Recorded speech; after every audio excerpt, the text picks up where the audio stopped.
Pour aller plus loin, maintenant, dans ce sujet du nucléaire iranien, on accueille avec nous dans ce journal Gérard Vespierre. Bonsoir Gérard Vespierre, vous êtes un spécialiste du Moyen-Orient, mais aussi des questions énergétiques. Merci d'être là et de répondre à nos questions dans cette édition.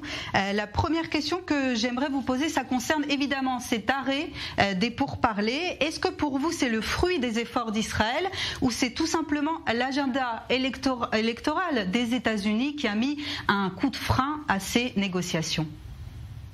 Bonsoir à vous. Eh bien, écoutez, je crois qu'il y a un peu des deux, n'est-ce pas? Chacun essaye de tirer la couverture à soi. Les Israéliens disant que effectivement les informations nouvelles font que l'accord peut être annulé ou au mieux retardé.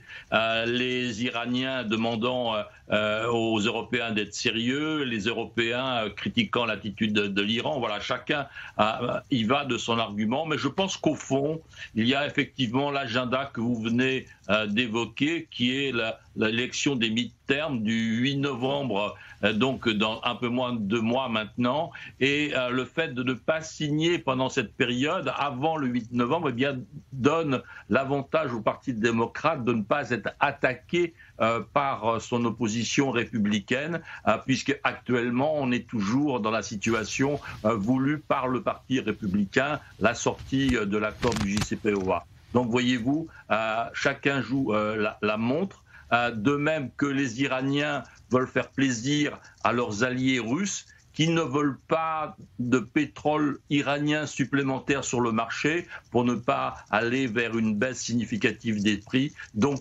tout le monde finalement veut jouer la montre. Effectivement, et vous parlez des Iraniens, Gérard Vespierre, vous qui connaissez bien le Moyen-Orient, quelle va être l'attitude dans les prochains jours, dans les prochaines semaines, justement des Iraniens concernant ces négociations qui sont désormais à l'arrêt? Alors, si vous voulez, il y a 2 Iraniens possibles. Il y a l'Iranien de la rue et puis l'Iranien du pouvoir. Alors je pense que l'Iranien du pouvoir, eh bien, il va continuer de critiquer à la fois bien sûr Israël et puis bien sûr l'ensemble des puissances occidentales, Europe et États-Unis.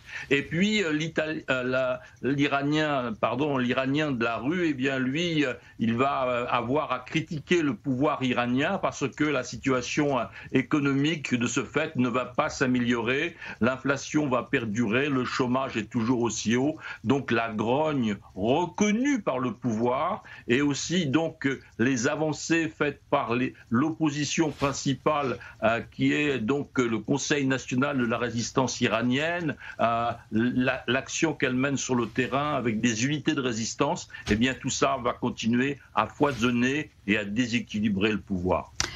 Gérard Vespierre, merci beaucoup pour vos réponses à nos questions. Je rappelle que vous êtes chercheur associé à la Fondation d'études pour le Moyen-Orient.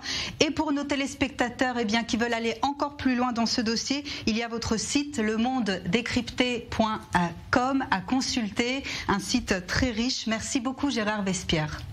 Merci Anna. Et de la